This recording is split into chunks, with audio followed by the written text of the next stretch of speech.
We All are right. recording. Thank you. All right, it is 1:47. I'm going to call this meeting to order. It's 1:47, and I'd like to call to order the special meeting of the West Haven Subcommittee of the MARB. It is Wednesday, November the 5th, and I'm Kimberly Kennison. I am the designee for Secretary McCaw.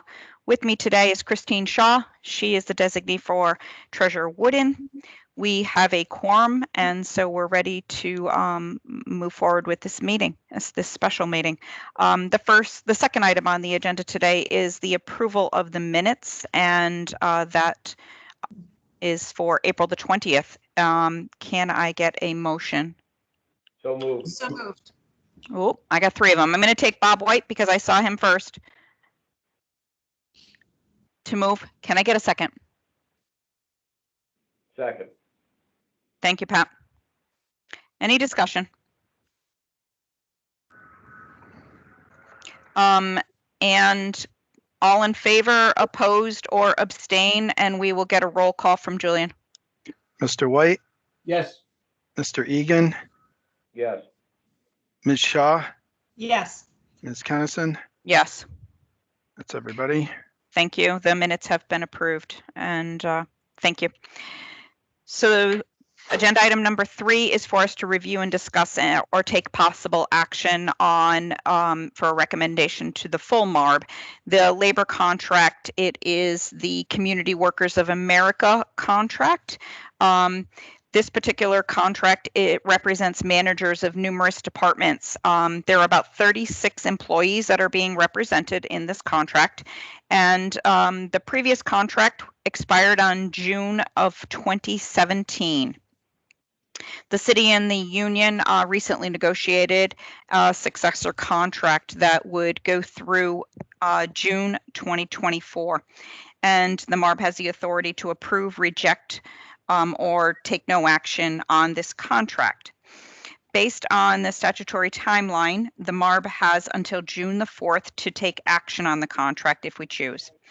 Julian has provided in our packet today a cover memo, and the tentative agreement is outlined in this outlined in the package. And the meeting materials also include a red line of the contract, a financial analysis, and some comparables. The city attorney or the city, I believe, are here today to represent this proposed contract for the MARB, the subcommittee. So who would like to take the lead? The city or the labor attorney on the contract? This is Bill Ryan, the labor attorney. So I'll highlight the negotiated changes, which pretty much comport with the other contracts that you have voted on. So like the other contracts, new hires will not be eligible for accumulated sick leave upon retirement. New hires will not be eligible for retiree medical upon retirement. The wages, like the other contracts, the first 4 years are zeros. 21-22 would be a 1%, 22-23 at 2%, and 23-24 at 2%. Also, on June 30th of 23, the hourly wages at all steps will increase by 25 cents. The health insurance, effective 2021 to 2022, will go up a point. So from 13 to 14%. The next year it goes up 1 percentage point to 15%. And then the following year it goes up another percentage point to 16%. Life insurance currently is $55,000, and that was increased by $5,000 to $60,000. And those are the substantive highlights of this successor agreement. How about the health insurance side? If you mentioned it, I checked out. I apologize. They're in the Connecticut Partnership Plan. Right, and there's contribution changes. Yeah, that was the So the 1%. contribution changes, effective July 1 of 21, it goes up 1 point. And then each year thereafter until June 30th of 24, it will go up 1 point. So effective July 1 of 2023, it'll be 16%. Okay. I do not have any questions regarding this contract that I've gone through. It's pretty comparable from all others. Any questions from the board members? Yes, Christine. Thank you, Ms. Kennison. 2 questions. One, curious to know, to hear an explanation for why the delay in negotiating this new agreement, noting that the prior agreement expired almost 4 years ago. And the second question is, it relates to the provision around sick leave. It just jumped out at me where if the city can prove that an employee, I'm looking at Article 9, Section 1, which relates to recourse if the city proves that an employee does not have a bona fide illness. Just curious to know, is this a standard provision? And just a little bit more about that.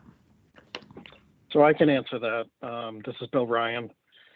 So when I first looked at these contracts, there were clauses almost identical to this one. And this one says essentially if the city proves that the employee was out on sick leave but didn't have a bona fide illness, that employee would just forfeit his sick pay. And having done this for as long as I have, and having seen language manipulated as much as I have, I said to myself, well, that's great, but what about discipline? So if someone's out on sick leave, they're not really sick, they're at the beach. According to this language, they just forfeit their sick pay. So I wanted to make it crystal clear that you not only forfeit your sick pay, but in the example I just gave, you're going to be subject to discipline up to and including termination of employment. Okay. So if I may follow up on that portion of the response, I've seen provisions where an employee has to offer a doctor's note or other independent kind of determination or confirmation of an illness. Was that considered as appropriate grounds for proving an illness, or because this would seem to suggest that there is another route of recourse for the city? So to be quite candid, I wasn't involved in the negotiation of the language we're talking about. So I really can't speak to, the intent of that sentence. I don't know if Beth is on the phone and, whether or not she is familiar with the language that we're talking about. Yeah, to my knowledge, Beth is on the phone. Or I can handle that, Beth, if you want. Thank you. Attorney Lee Chaney. Thank you, Lee. I did not know you were with us. Thank you. All right. So this provision, what it does is, Bill has highlighted the anecdote perfectly, which is, somebody spotted on the beach. If someone called us, for example, and said they had symptoms of COVID, and they stay home and they get better, we're not always requiring medical documentation of that. What we don't want to do is, quite frankly, look like saps. So it's not so much that they have to prove they're sick, it's that they can't flaunt not being sick. So if there's evidence that they're not sick, that's when this would kick in, as opposed to we're now going to police everybody's illness on every basis and require medical notes. That would increase our administrative costs. We would probably need more manpower to do that. But Lee, if I can just add, yeah, go ahead, Bill. Lee, if I can just add one thing, because if you look at Article 9, Section 4, it allows the city to require a physician's note when they believe that there's an abuse of sick time. So I think what you're getting at is set forth in Section 4. All right, thank you for pointing that Perfect. out. Yeah, And I don't- Patty, Yes, Pat? yeah, so just for maybe a little bit of clarification from the employer standpoint, this would also allow, as I think anybody who's been involved in government knows, doctor's notes are kind of about as much valued as the paper they're written on, because anybody could get one. I think this would probably give the employer the ability to do, even if someone had a doctor's note, but let's say, saying that they couldn't come to work because they were sick, but then, they were, out and about or went away for a couple days of vacation and the employer was aware of that, it gives the employer, certainly, the ability to then prove that they weren't sick, even, regardless of, even if they obtained a doctor's note. With that said, my question would be, because I would highly doubt this comes up a whole lot, but prior to the addition of the language, it says the employee, if they, I guess, were proven not sick, would have to forfeit their sick pay for the day. Do we have just, some type of count, how many times in, say, the last 10 years that an employee actually had to forfeit their sick day pay because they were proven not to be sick? It has been a minimal amount of time that they've had to forfeit sick time for this. And what are we talking? I mean, just how many employees? Is it one employee, two employees, three, off the top of your head? No, I would say probably, 3 employees. Over the We've last had decade? 3 instances thereabout.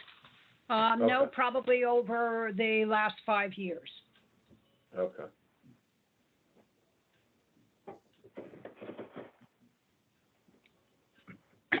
We have just found that it is better if it's explicit in the contract as opposed to being somewhat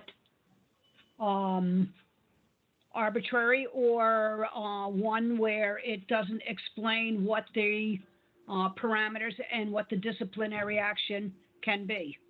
Well, I'm Understand. sure we don't have that provision as far as up to and including termination in every single aspect of the contract. If someone comes in late, it doesn't say if you're late, you could be disciplined. If someone does X, Y, or Z, I'm going to assume that this language was put in there because you had language that said you'll forfeit your pay, and the union has probably claimed in previous instance to say that you can't take any more action than beyond that because that's what was agreed to. This expands the action of the city to be able to not only take the pay, but possibly discipline up to and including termination. Right, and We are permitted. this is Bill Ryan. Go That's the precise reason for the language. Right. Because I think as well as I do, there are unions that would take that position. Sure. Understand. So this covers the city. All right. Any other questions? Yes, there was another part of my question about, there was no. Negotiating how come it took so long for the negotiation to take place, Christine? Yeah, the 4-year gap since the expiration of the last contract. So this is Bill Ryan again. So dealing, with this group, there were an awful lot of delays. It was just a lot harder to get to this point. And at any point in time, I guess we could have triggered binding arbitration, which we thought about on many occasions. And every time we thought about that, we thought we would be able to get closer to an agreement. And, that is, in all honesty, the explanation. It certainly did take an awful lot of time to get this contract done. But I think that it was in the best interest of the city to reach an agreement at the table, especially an agreement like this one. that I think is definitely in the city's best interest. Good. Thank you. Any other questions? Yeah, just I have one clarification, then a follow-up question. So this is the management union. Who is members of this? This isn't department heads, it's people right below them? Some of them are, okay, department heads, for instance, the director of recreation. It could be the building officials, the ABOs. It could be the director of youth and family services, director of elderly services, and then some other individuals that might be their assistants, who then would supervise the 681 employees. And all of the job descriptions for the individuals are included in the financial analysis package, as part of your package? Yep. Okay, so some department heads are in the bargaining unit. Okay. I guess my follow-up question would be for folks who, however, then they get hired, I guess if it was someone right off the street as a department head, you probably don't have that type of longevity, so it may not make an impact, but could this possibly, with the issue of no retiree insurance, how many other bargaining units do we have in the city that has no retiree health insurance? Presently, this would be the fourth. Okay. And do we think in trying to recruit, I guess since certain department heads are involved in this, do the non-union department heads get retiree health insurance? If you are presently here, and you are not appointed, you would get health insurance if you're in this bargaining unit. Anybody after, okay, the ratification will not. As far as the appointed people through the mayor's office, I do believe, okay, that if they are fortunate enough to be here that long for retiree benefits, then they would, in fact, get them. That is Okay. left up to the resolution that was done by the city council. There is a separate resolution that is for strictly elected and appointed individuals. Right, so just so I have this straight, right now, someone who starts after the ratification of this agreement, who's in this bargaining unit, whether they're a department head or not, but they're in the bar unit, they would no longer or not be eligible for retiree health care. But other, I guess, department heads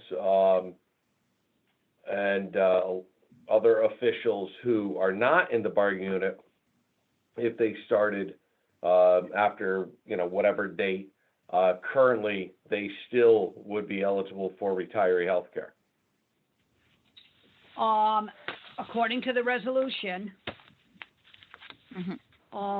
appointed individuals are eligible for retiree medical insurance. Now, you need to understand, okay, is that those appointed individuals run concurrent with the mayor. So they would have to be reappointed by a incumbent mayor, or they would have to be reappointed by whatever the new administration coming in.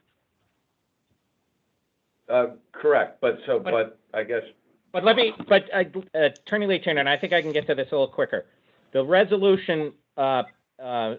Egan, the resolution follows the 1103 contract. So unless the resolution is changed, you are correct that once the contract is ratified and in place, any appointed person of the mayor would have to follow that contract. So that they would be included in, they would not get the retiree health benefits as a quote unquote new hire or new appointee, unless the city council saw fit to go beyond the bounds of that resolution And change it. Add it in.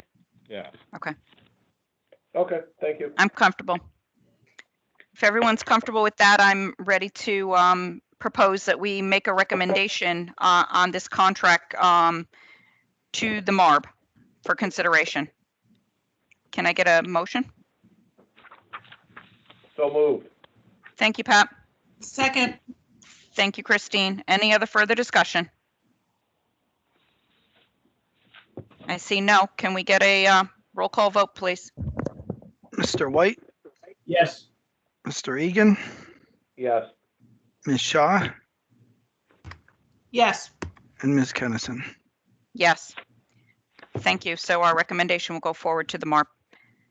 That has been approved by the subcommittee. Next item on the agenda is to review and discuss and possible action on the fiscal 22 budget. What I'd like to do is give you a little bit of an update of what has transpired since our last meeting on this topic. Sorry, bear with me. I've moved my papers around so much that I cannot locate my notes. Very good.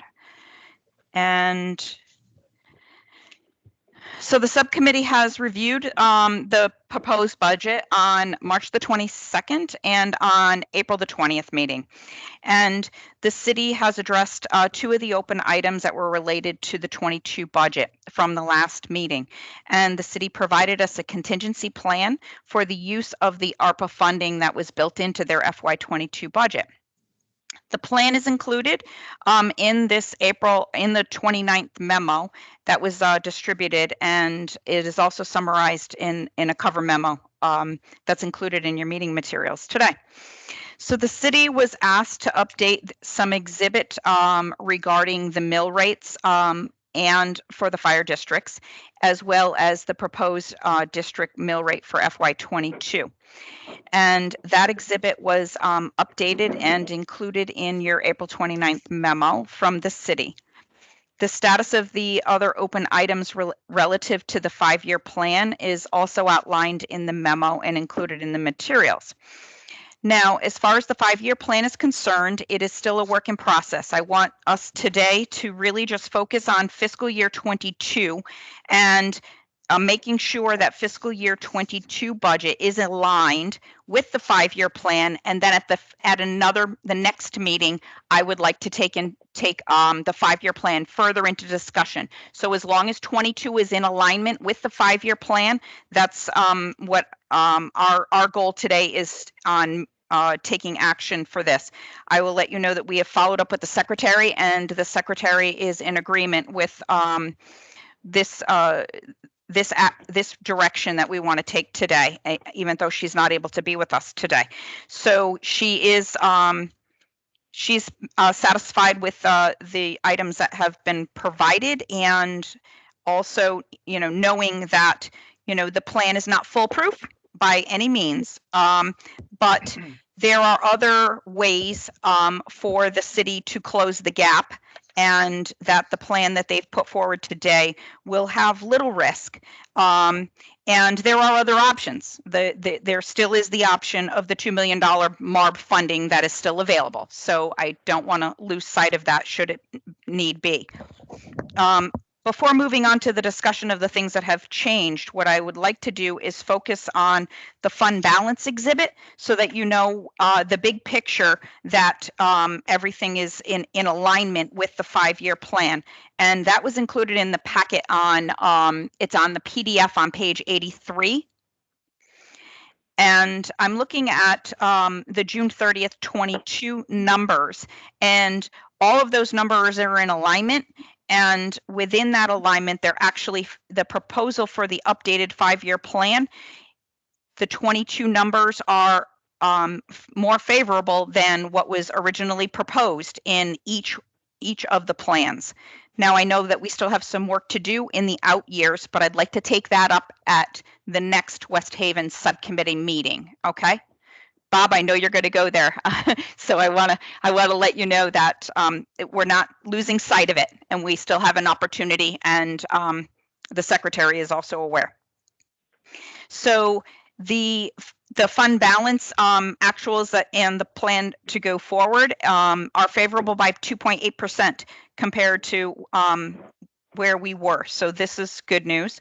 Allentown is also ahead of its mark for the 22 budget, and it is at least almost 500,000 favorable compared to last year. So that is great news. And that's around 22.5%. Let's go through, and Julian, can I ask you to walk us through your cover memo that you have provided and the items that we asked from the MARB members and the city to update, and then from there we will then reach out to the city for other comment. Okay. In the meeting materials, there is a memo with the subject heading open items regarding West Haven budget, West Haven FY22 budget. And That's actually, just so you know, that's on page 78 of the PDF. Right, thanks. You bet. And it focuses in on the open items from the last meeting, as Kim mentioned. The first of which was the contingency plan on the use of the ARPA funds. His last meeting, we reviewed a list of anticipated, COVID-related expenditures that the city expected would be, eligible uses of the funding, and the subcommittee and the MARB had asked for, the backup plan if that federal funding was more restrictive, or there were other issues that would possibly get in the way of being able to reimburse itself for those expenses. So the city provided, and there's a detailed explanation of it in an April 29th memo that's also part of the package. The memo I'm referring to just kind of summarizes that. There are basically two pieces to the contingency plan.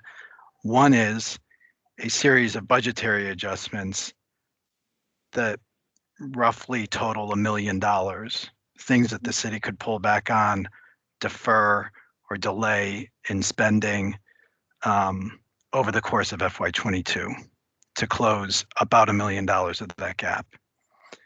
The remainder of the gap and the remainder of the plan described in the April 29 memo relates to several other potential revenue sources that are all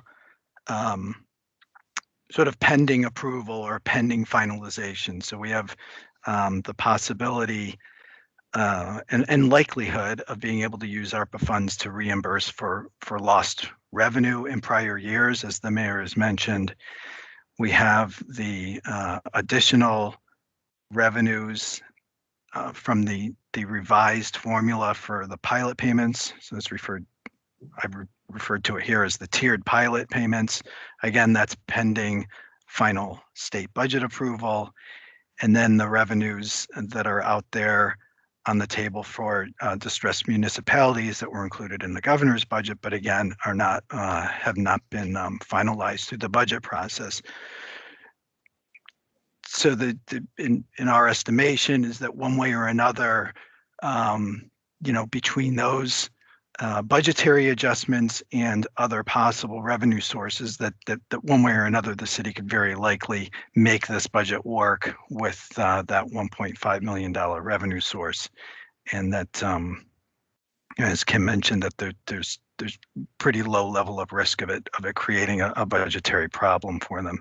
The other item that we asked what for was just an updating of an exhibit that had been provided in a prior meeting that showed the general fund mill rate stacked up with the fire fund mill rates for each district to get a combined mill rate for each district for FY22. The updated exhibit takes the proposed mill rates from the two independent districts, which we did not have at that time, but have since been, those proposed mill rates have since been released. That's the last page of the April 29th memo. And so you can see in there, the combined mill rate for each district, just going down the list real quick for the center district, or the first tax district, the combined mill rate for real estate personal property is 45.6, for West Shore 44.29, and for Allentown 44.91.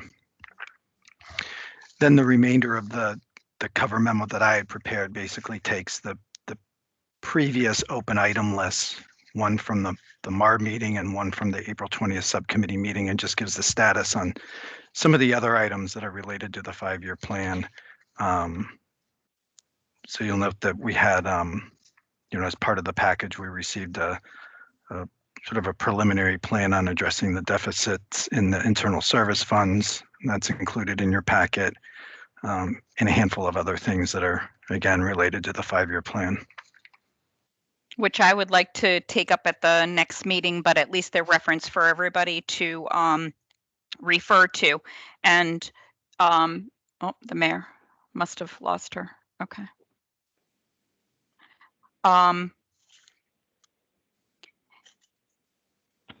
Yeah, so I'm glad that they've given us all of the materials we had requested, and thank you for doing that. And Frank, thank you also for filling in the blanks of the prior year proposed 5-year plan and rolling it forward with the current one, and because that does make a difference when we look out. So I appreciate you guys all the hard work in putting all of this together and getting us these materials. So this is helpful.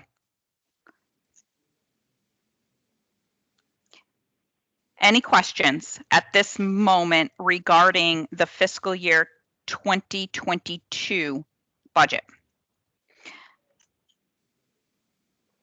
Yeah, as far as the, so basically what we're looking to do is backtrack on our edict saying that they can't use one-time revenues, and allow them to use this possible one-time revenue with a backup plan in case it fails. The contingency plan is what we asked for, and that was brought up that's what the secretary requested. And keep in mind, even though you referred to it as it is one-time funding as coming in, that there are COVID, and you could refer to COVID fund expenses as being one-time as well in nature. Pat. The other question I have is, as far as the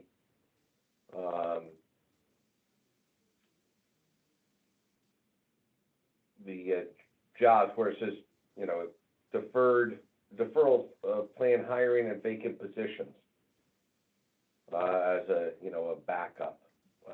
What are those positions that we're looking at? Because it's $200,000 to $400,000, so that's a pretty big spread. So I guess if we're doing the $400,000 in the math, which it kind of looks like, dependent, I guess, on where we're at, the 970 or the 1.17. What are the positions that the city would look to not fill? I think they're on. Are they listed in the exhibit? I don't recall seeing them in the exhibit. No. So the FY22 budget included a net addition of 5 positions that I could try to look up the salary ranges, but I think between the salary and benefits, that whether they delayed all or some, depending on the magnitude of the gap that they're dealing with at that given time. Right. Frank, so can you give us a? Frank, can you give us a? Someone from the city to see what. Yep, that's what I'm asking for, Patrick. Yeah, I can, I'd have to go back to my computer, but I can get a list of those positions. Some of them would be police officers, the commissioner for the human resources, an additional person in the finance department, an additional person, I believe, in IT. So those costs are not only the salary, it's the healthcare assumptions that go along with it. And that's a last resort. That wasn't the first place I would go. Honestly, I'm looking at all different avenues. They asked for a contingency plan, and as we all know, a budget is only an estimate in any budgetary world. And so this is an estimate, but I gave more scenarios that, again, I'm pleased that, you know, we were able to come up with this many scenarios. And I worked very, very hard on this to try to cover all the bases, to go well and above beyond the almost $1.6 million, which I can point out as well, that is less than 1% of our overall budget. So I do feel confident we will be able to do it. I'm hoping we don't need to use any of them and that we can do other things with the tiered pilot when that hopefully gets funded, and the distressed municipalities of 4.9. So right there, we have an additional, once the governor's budget is passed and hopefully funded with this, 1.8 for the tiered pilot, and also 4.9 for the distressed municipalities.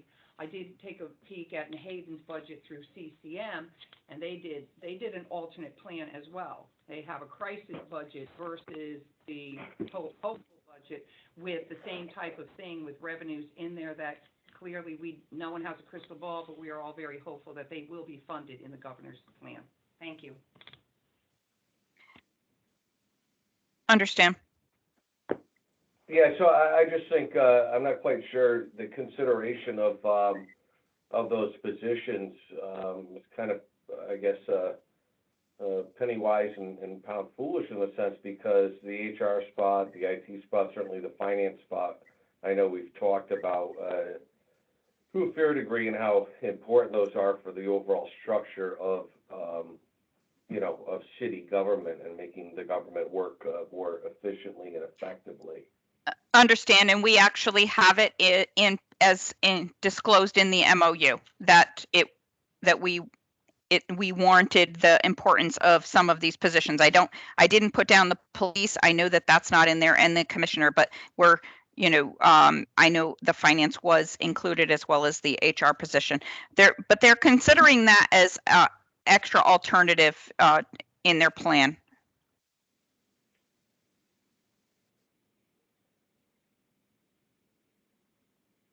They're considering not filling a position that we said was something that should be created.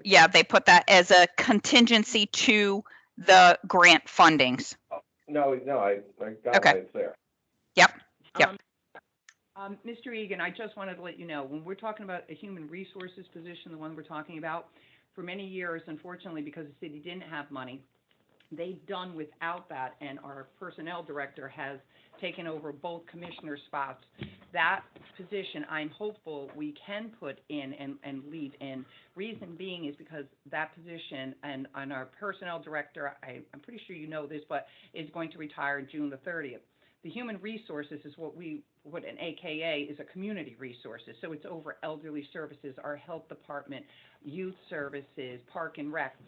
So we're hopeful that's why I'm saying it's a last resort, that we can fund it, because I think it's important to have those positions supervised. But as I said, when you're doing a pecking order, to me that's like the last thing that we would do, is start eliminating new positions, because I do agree with you, we do need them, but it was a last resort type.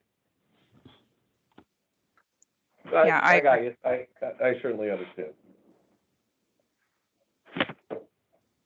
Any other questions? Kim, not to violate the keep it to 2022 directive, but just a note to file that when we gather again and talk about the out years, I'd like to see a first draft of here's what we need to do to get out from under MARB supervision. I'm not sure exactly what goes into that besides the balanced budget, but It's 3 years. They have to have 3 years of positive. I understand, but I was wondering what other things there were, like sustainability.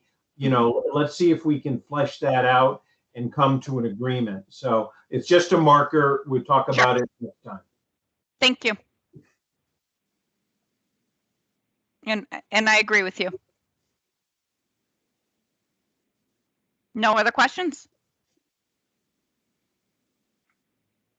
All right, can I get a motion to move forward the fiscal year 22 budget as recommended to the MARB from this subcommittee? So moved, Bob White. Thank you, Bob. Second?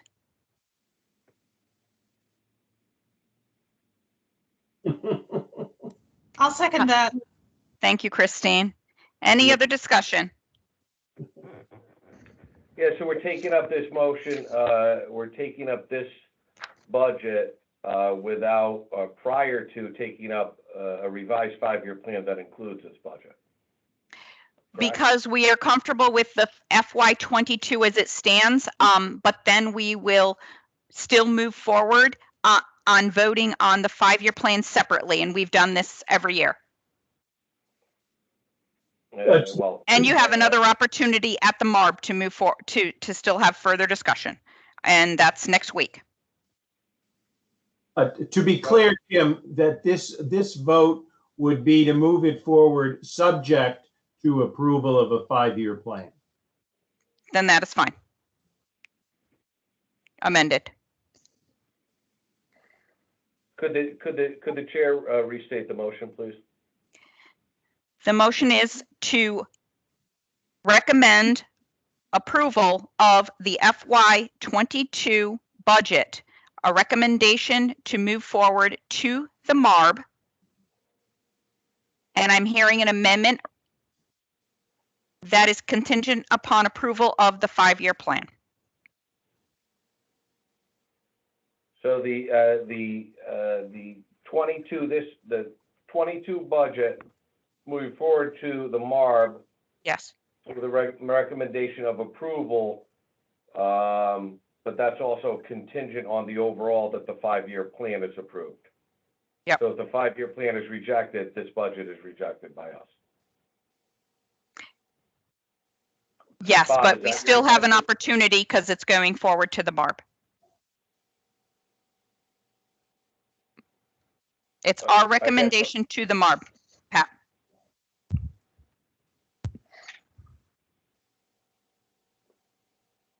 Are you okay with that?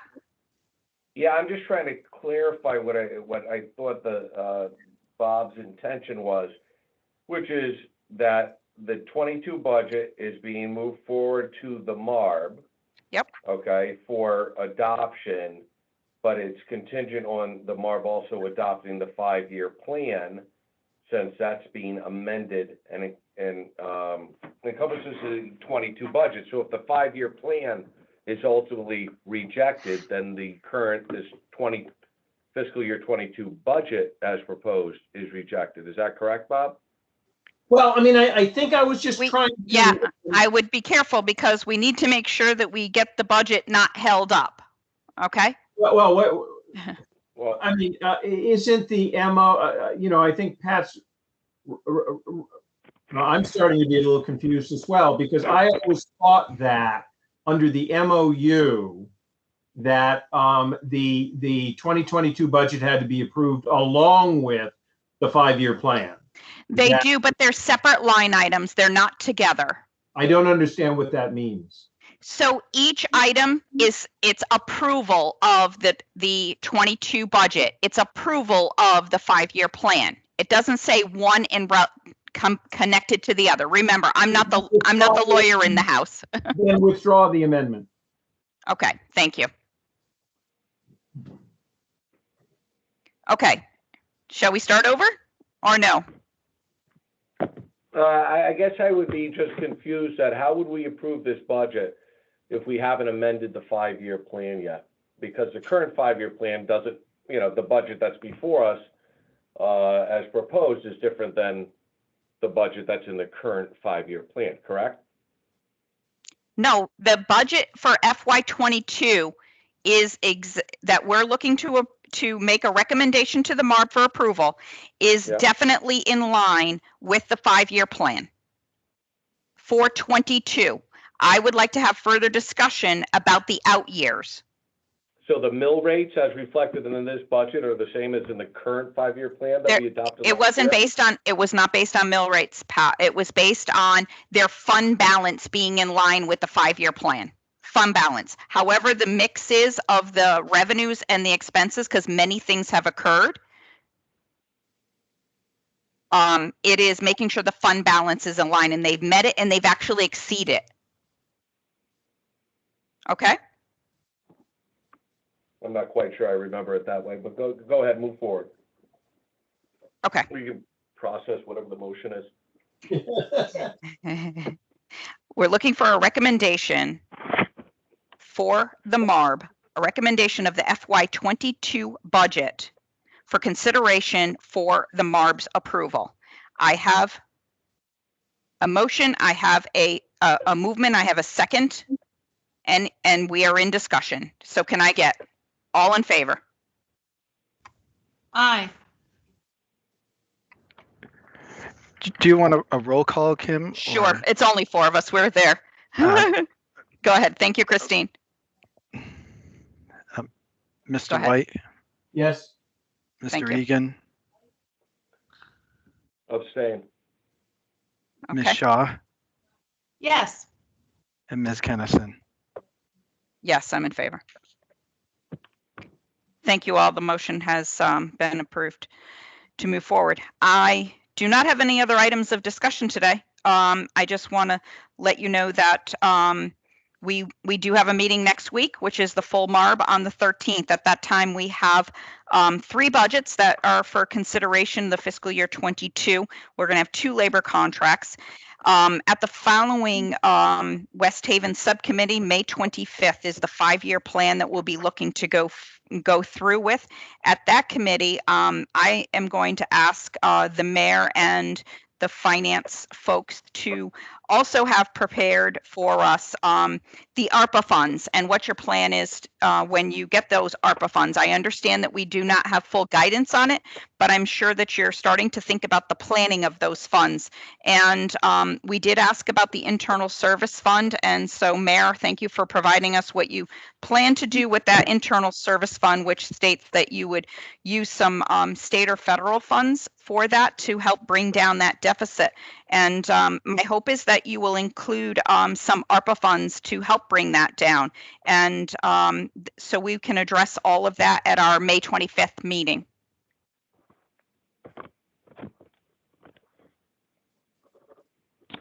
Any Yes, questions or thank you. comments from the city?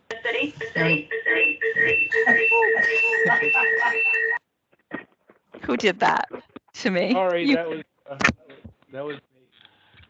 No, we. I didn't know you had that power. Mind control, right? No, I understand what you're looking for, and we will definitely have something pulled together for you. Thank you, Frank. Can I get a motion to adjourn? So moved. Thank you, Pat. Second. Yo. Thank you, Robert. All in favor? Let's hear it. Aye. Aye. Aye. Thank you all. We'll see you next Thank you. week, next Thursday. Thank you, city. Thank you. Thank you. Goodbye. Here. Bye.